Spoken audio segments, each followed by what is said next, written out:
Ang video na inyong mapapanood ay pawang mga trending news na nangyari ngayong linggo base sa personal kong obserbasyon. Kung ang mga chismis na nakalap ay totoo o pawang katang isip lamang, google nyo na lang. Ano na?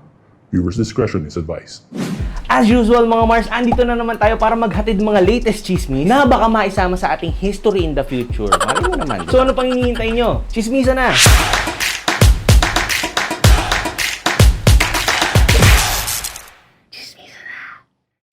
Ano mga Mars, may entry na ba ang lahat sa Dancing Queen TikTok trend ni Julia Barreto? Ay teka lang, si ate hahabol pa.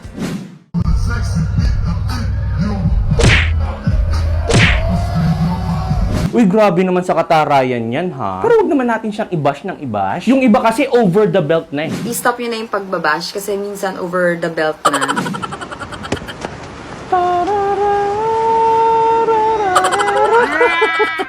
Showing na ang super controversial na pelikulang Made in Malacanang na nakahit ng 21 million sales sa unang araw pa lang nito. Kung gusto niyo ng family bonding movie experience, ito na ang panoorin niyo. Pero kung gusto niyo naman na mag-isa at mag-me time, panoorin niyo yung isang nag-flop na pelikula last year. Naiwan ko ba kung ba't ni-recycle pa nila? Hindi na nga kumita. Pero wag ka, award-winning daw sila sa fama. Trending daw sila sa mundo ng mga toxic na user sa Twitter. Pero kung titignan naman natin ng mga views ng trailer nila, kita-kita naman ang diferensya. Lalo na nung nagkasukatan ng mga pumipila sa sinehan habang ang Made in Malacanang ay sold out na sa ticket. Yung sa kanila parang makakarinig ka daw di umano ng tunog ng cricket. Pero sige nga, tignan nga natin ang reaksyon ng mga taong nanood dito. Ma'am, excuse me po, kamusta po ang pelikulang Made in Malacanang? Uy, ang ganda! Ang galing mo, Sir Larry! Napakagandang pelikula, panoorin niyo po ito mga kababayan.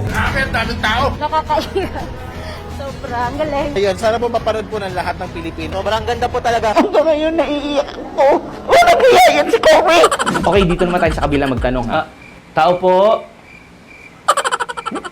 May tao ba? Parang wala.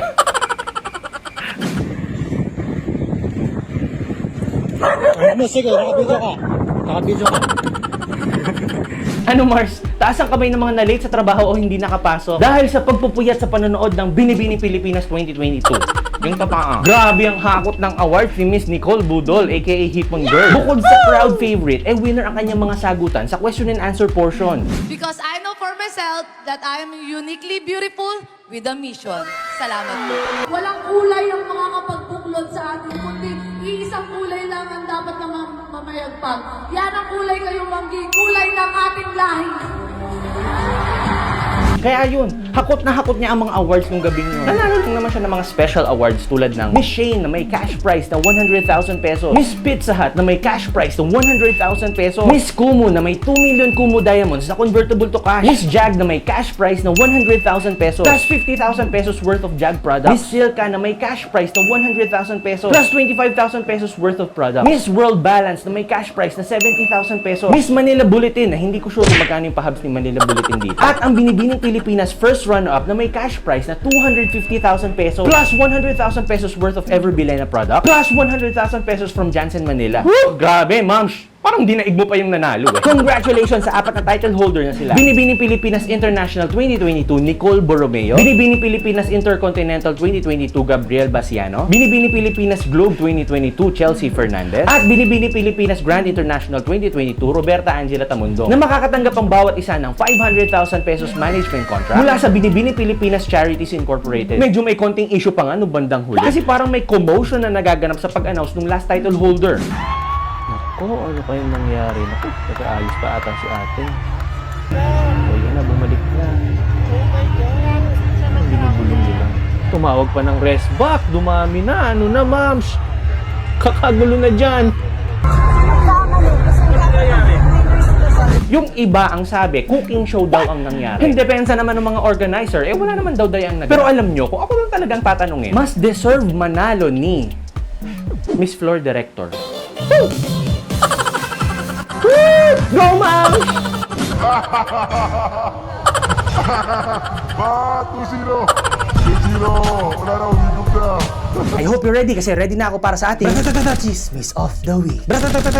TikTok influencer na si Jules Eusebio, also known as the Dub King, pumanaw na. Salamat sa mga good vibes video mo, Paps, and we hope you're in a good place na. Premiadong aktres na si Sherry Hill na maalam na. Maraming salamat po sa mga iconic scenes na ipinamana mo sa industriya at talaga namang walang makakaagaw sa iyong corona bilang isang magaling na kontrabida. You're nothing but a second-rate Trying hard. Copycat. Pro-constitutional reform former President Fidel V. Ramos na mayapan. Rest in peace and rest assured na we will carry the flame of this advocacy. Natuluyan ng maayos ang bulok na sistema ng ating bansa. Natupok ng apoy ang ilang bahay. Sa Purok 2, Barangay San Marcos, Kalumpit, Bulacan. Umabot ito sa third alarm at tumagal ang sunod na mahigit 4 na oras. Siguro mas madami pang naisalba kung hindi lang naharang sa tollgate yung isang rumiresponding bombero. Nako, ayan na ang tollgate. Sige, patagalin pa natin para mas lalong maraming masunugan. Kaloka. Usap-usapan online ng overpriced meal sa Virgin Island, Panglao, Bohol na umabot daw ang bill sa tumataginting na 26,100 pesos para sa 13 na turista. Fiesta? Beshi, anong klaseng seafoods ang hinain sa inyo? 10 meal course on a silver platter? Kaya yun, suspendido ngayon ng mga food vendors at tourism activities doon. Although pwede pa rin ng boat ride, pero hanggang sightseeing na lang muna sila.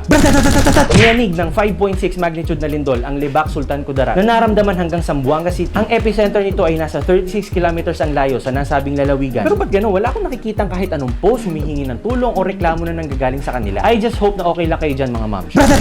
Pinapakasuhan ng Court of Appeals ang TV host na si Ferdinand Vong Navarro na rape at acts of lasciviousness laban sa model stylist na si Denise Cornejo. Ang tagal na nito Hindi ba ito yung dating nagkabangas-bangas ang mukha niya? Hindi ba talaga enough yung foods na dinala niya sa kondo? Nangyari. Nagkasunog sa 7th floor ng Comelec main office sa Palacio del Gobernador sa Intramuros, Manila. Tumagal ito na may 1 oras pero wala namang napabalitan ng saktan. Sana pati yung mga important documents natin ay hindi nadamay. Kung madadamay tayo sa tensyon na nagaganap ngayon sa pagitan ng China at Taiwan dahil sa pagbisita ng isang mataas na US official sa Taipei City noong nakaraang araw. Ito kasi si Mars China. Hanggang ngayon, akala parte pa rin ng kanilang bansa si Maring Taiwan. Ito naman si Kumaring Taiwan. Ang sabi, ano ka Mars, sinuswerte? Hindi nyo kami borders, bahay namin to hoy. To the rescue ngayon ang Barangay US of A na parang nagsasabi, may problema ba tayo, Mars? Huwag niyong binubuli tong bata ko. Eh di syempre si Mars China mo natitrigger. Ganun ba? Sige, teka. Habang tayo dito sa Pilipinas ay bumubulong na. Waka mo nga sa tenga. Waka mo nga sa tenga. So ayun, brace yourself. Dahil isang wrong move lang na kahit na sino sa magkabilang kampo, matutulad sila sa nangyayari ngayon sa Ukraine at Russia. To the rescue naman ng barangay captain na si ASEAN na nagsasabi, kumalma muna tayo guys. Huwag masyadong mainit ang ulo. Pag-usapan natin to. Pinag-aaralan na ng DOTR ang pagpapatayo ng karagdagang airport sa mga lalawigan ng Zamboanga, Dumaguete, Masbate at Bukidnon. Kasama din sa pagpaplano ang itatayong airport sa New Manila International Airport sa Bulacan at Sangli International Airport sa Cavite. Naku, talaga namang exciting days ahead. But wait, there's more. May iniikot na chismis na posible na daw maumpisahan ang planong Bataan Interlink Bridge na magkokonekta mula Bataan Freeport hanggang Ternate, Cavite. Ganun katindi mga beshi. Ilang buwan pa lang tayo sa bagong administrasyon na to O ano, kaya pa? Peak hours augmentation bus service na libreng sakay mula sa PITX. Inilunsad ng Office of the Vice President in collaboration with DOTR. Ang sarap ng may VP na may silbi, no? Yung kaisa sa gobyerno at hindi naninira. Ang sarap, no? Umpisa pa lang yan, ha? Mag-take notes kayo para matuto kayo kung paano ba talaga maging effective na Vice President. Dragon boat competition sa Dolomite Beach. Teka, kaya bang gawin ito dati dyan? Tambak ng basura noon?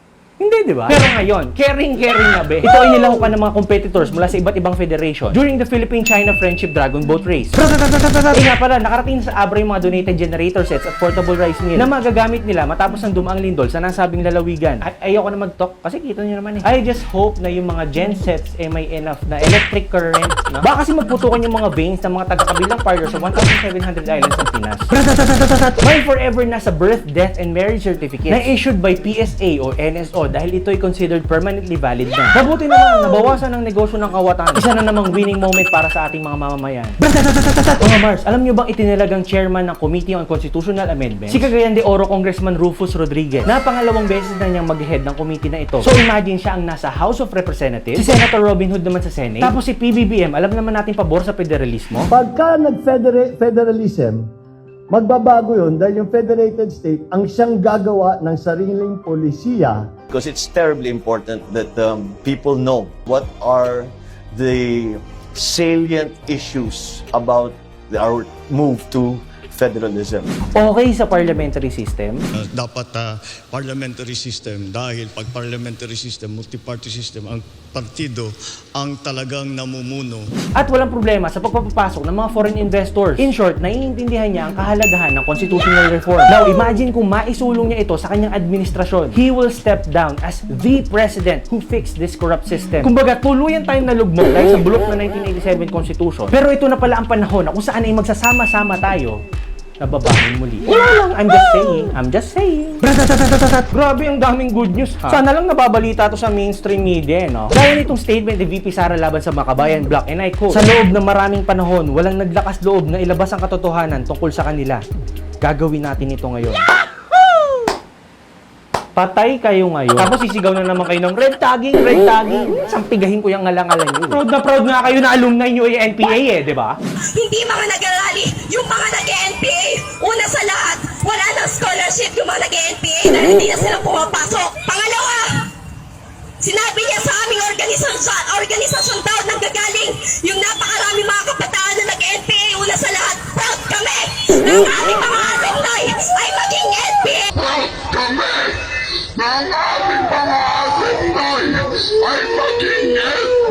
Buti na lang talaga ay may panahon si VP Sara dito, and I quote, "May panahon tayo para sa Makabayan Black. Panahon para tuluyan ng wakasan ang kanilang panlilinlang sa sambayanan." Mic drop. Tawagin nyo na lang ako pag tapos na kayo umiyak, ha? At yan ang Bratatata Chismis of the Week.